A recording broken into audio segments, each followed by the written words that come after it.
It is time for us to check sports. It's time to bring in Mike Cozzi. Good morning, Mike. Good morning. So I saw, I read a funny article that had a lot of comments on it the other day. You know who Joe West is, right? Yeah, bad umpire. Bad umpire. I mean bad. Bad umpire. Yeah. Well, he broke a record for, he's been an umpire longer than anybody else in the history of the game. And there was a big article on him with a lot of platitudes and showing pictures of him. He's been umpiring for, I think it's almost 50 years now. Too long. Yeah, and the first comment that somebody put down there was, nice old pictures. Was he as bad when he started as he is now? They need term limits for them guys like Congress. But a long time. Jeez. Oh well. But anyways, that's the one thing I saw. There were lots of doubleheaders yesterday. Yeah, because of the rain the day before. So they played Little League schedules yesterday, 7-inning games. Yeah, it's major leaguers playing 7 innings. That's good. Yeah, it's. But you can't count it if it's a no hitter. It doesn't count. I know. The game counts. It's ridiculous. It really is. Can't watch baseball no more. Can't watch it. Oh gosh. Anyway, well, first of all, we'll start off with you. You got anything you want to lead the way with? A couple of things. The Knicks put on a good show the other night. I was watching some of that. They were getting beat up. They were down by like 12 points, and they kind of won going away. But it only took 2 games for the ridiculous New York fans to raise their ugly heads. Did you hear what happened? Yeah, as a matter of fact, one of the... And it all started with the mayor of New York. That buffoon. He was chastising the player on the Hawks, Young, and said, act like a basketball player. Okay. So the Knicks beat them on the court the other night, and the Knicks played wonderful. I mean, nothing against the Knicks at all. The guy's leaving the court, some fan spits on him. I thought we were in a pandemic. I thought, we couldn't do things like that. The guy spit on him. It has nothing to do with the fake-demic. It has everything to do with the ridiculous actions of the New York fans. New York should have no fans in the stands because of the way they act, well, not because of any kind of an illness or anything. The New York fans are the worst in the world. That's absolutely ridiculous. What gives anybody the right to spit on somebody? If I was on a train in New York and I spit on somebody, I'd get arrested.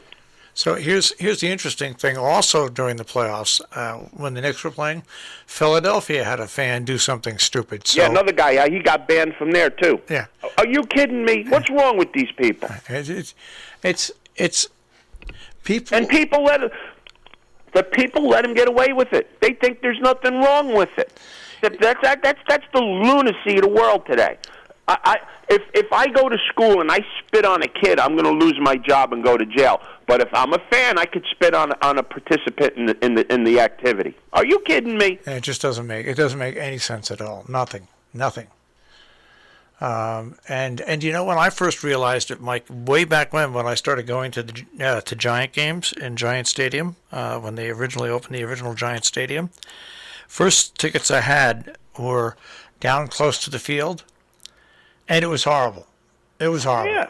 I got a funny story for you. I changed my seats up to the first row in the mezzanine right behind the goalposts, and it was fine. But down close to the field, you had fathers and families there with sons.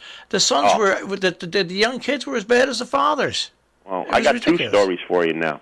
There was a mother and daughter that we befriended going to the Devil games all the time, and they traveled to watch the Devils, and I don't mean just to the city. But there was one particular game early when they started going to hockey games, and it was in Madison Square Garden, of course. And you know how in hockey there's an influence of Russian players, right? Yeah. Well, for the first 2 periods, because of the New York fans and what they were saying, they couldn't figure out who You Suck was. Okay. They thought You Suck was a player from Russia. True story. I'm not making this up. They were like, who's You Suck? I'm like, think about it. Who's You Suck? And back in 1978, in the year when the Yankees played Boston in the one-game playoff, I went to a Boston Yankee game. We sat in the upper deck, me, my uncle, his daughter, and his son. I was 18 at the time. We sat in the upper deck behind a foul pole because that was the only seats we could get. The place was jammed up. Louis Tiant was pitching, and et cetera. It was a great atmosphere. What happens? These idiots in the upper deck putting mustard on cups, throwing them at people, and having the vocabulary of guys fighting a war with thinking they're going to die the next day. So my uncle turns around and says, listen, I got my 8-year-old daughter here. Can you guys calm down? Well, they told him something like, you suck, but it wasn't that. So my uncle, being a big, strong guy, picked the 3 of them up and threw them down the stairs. They got evicted, and my uncle got applauded. Imagine if that happened today. It's inexcusable what fans think they are licensed to do. Yeah, exactly. They think their tickets are licensed for them to do whatever they want. And it's not. And it's been allowed to establish itself and escalate. Yeah. I mean, pitiful. And it's not only here; it's all over the world. But when you see it, and when families can't. First of all, when you can't afford to take your family to a baseball game, that's one thing. But then when you do fork over to $600 it takes to bring a family of 3 or 4 to a game, you're subjected to that. Yeah, you wonder why anybody shows up at all, really. And I'm as rabid. Not showing up will lead us to the next one. Good, but you can finish. Yeah, I'm a rabid fan as anybody else. But I used to bring my brother Mitchell, who was a Dallas Cowboy fan, to the Giants games. And I used to have to warn him. I said, Mitch, you can wear your Dallas stuff and everything like that, but be careful because you just don't know what these lunatics are going to do in the stands. No, it's true. You have to warn somebody going to a game. Unbelievable. Yeah, well, back in the day, in the 80s, I was a 49er fan, and I used to travel around to watch them play. And they played in Philly. Was the closest they were coming that year.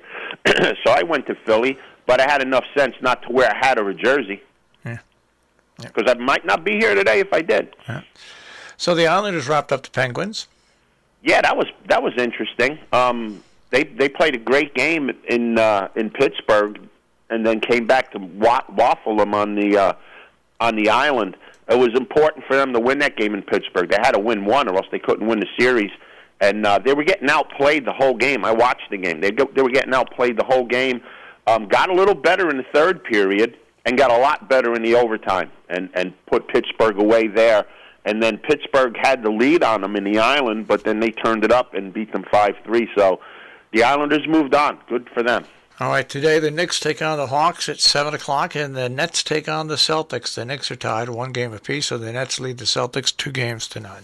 Yeah, it'd be interesting to see what happens there. Again, the Knicks are playing good. I put it on to watch them, but their fans, just another reason why you root against New York teams.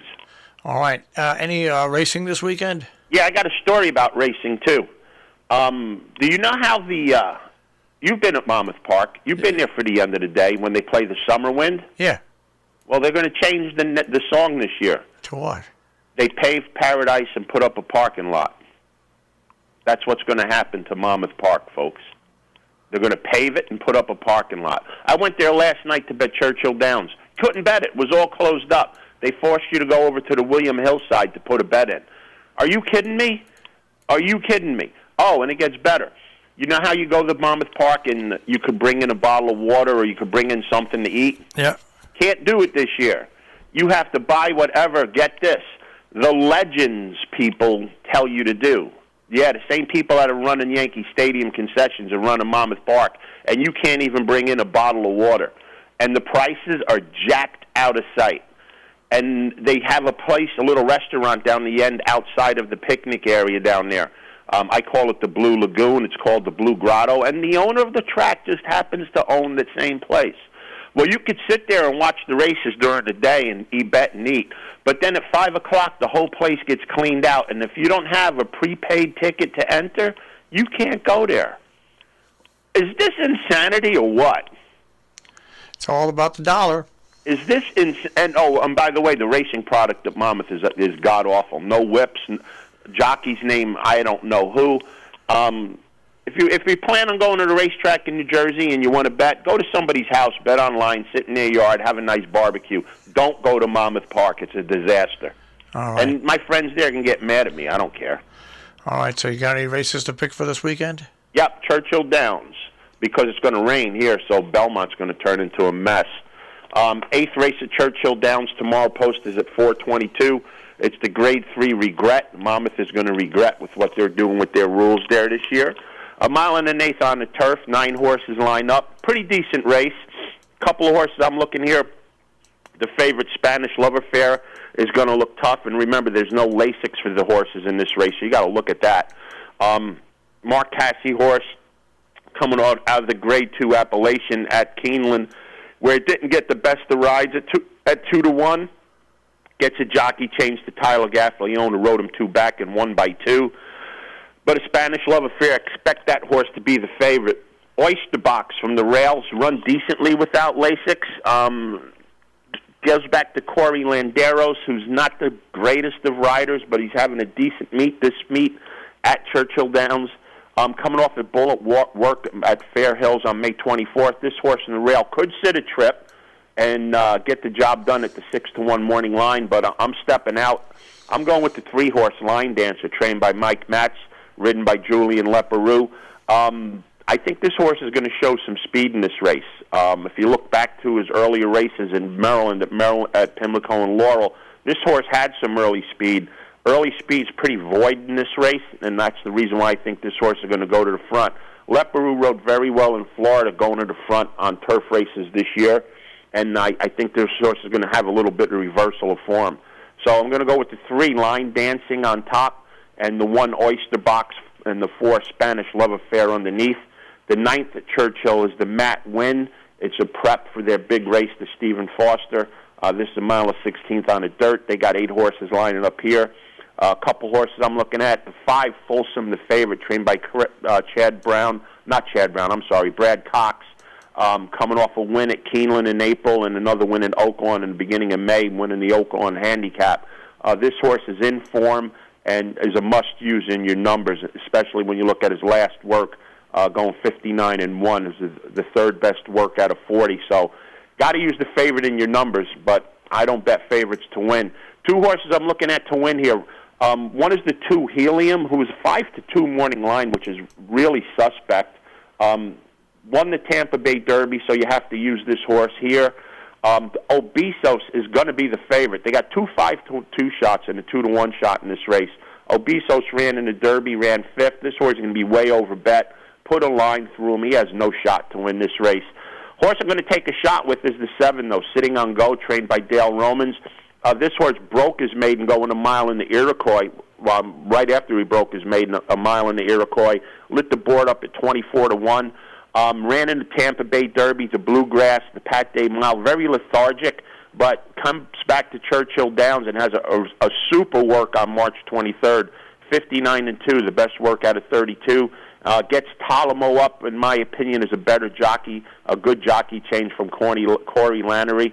Look for Sitting on Go to be sitting on a big race tomorrow at 12-1 or a price thereabouts and take down everything in the Matt Win. So the 7 Sitting on Go is my top pick, using the 5 Folsom and the 2 Helium to round out the exactas and tries. So we'll see what happens tonight with the Knicks. Hopefully they'll win, and hopefully the fans in Atlanta have a lot more class than they do in New York. All right, Mike, we'll check with you on Monday. Have a good weekend. You too, guys. Take care. Do you want to work Monday because it's Memorial Day? Yeah, why not? I'm off. Okay. I'm off today, too. All right. Enjoy the weekend then. Thank you, guys. You too. Take care. Mike Cozzi this morning with a check on sports.